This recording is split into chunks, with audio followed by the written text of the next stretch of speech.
में चढ़ी के, डोलिया में चढ़ी के, डोलिया में चढ़ी के। केकरा से बोलब केकरा से हंसब, गरीब के से प्यार। चली जैबू डोलिया में चढ़ी के, होत भोर जान ससुराल। चली जैबू डोलिया में चढ़ी के, होत भोर जान ससुराल। चली जैबू डोलिया में चढ़ी के। मिक्स बाय कंचन राज मुजफ्फरपुर, कंचन राज मुजफ्फरपुर, कंचन राज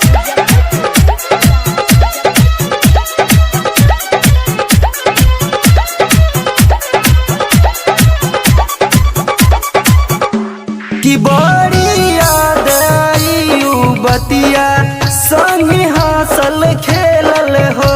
अकेले बुला के आधी रतिया, चुपी चोरी मिलल हो।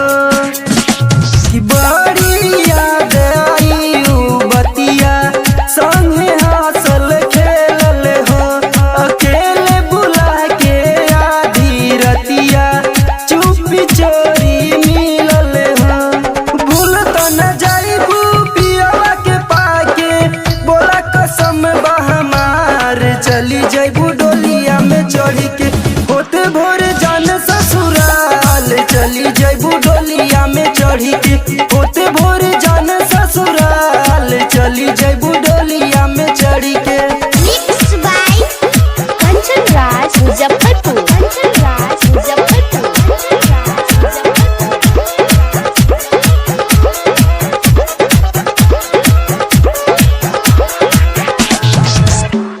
कि देख ना पाइब अपने आखी, तोहरे होखत विदाई हो।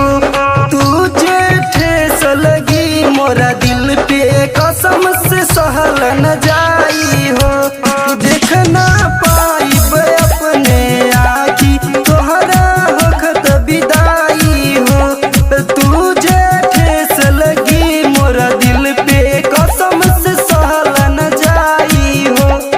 लाल बाबू के वट अंकुश राजा, जिंदगी होई अन्हार। चली जैबू डोलिया में चढ़ी के, होत भोर जान ससुराल। चली जैबू डोलिया में चढ़ी के, होत भोर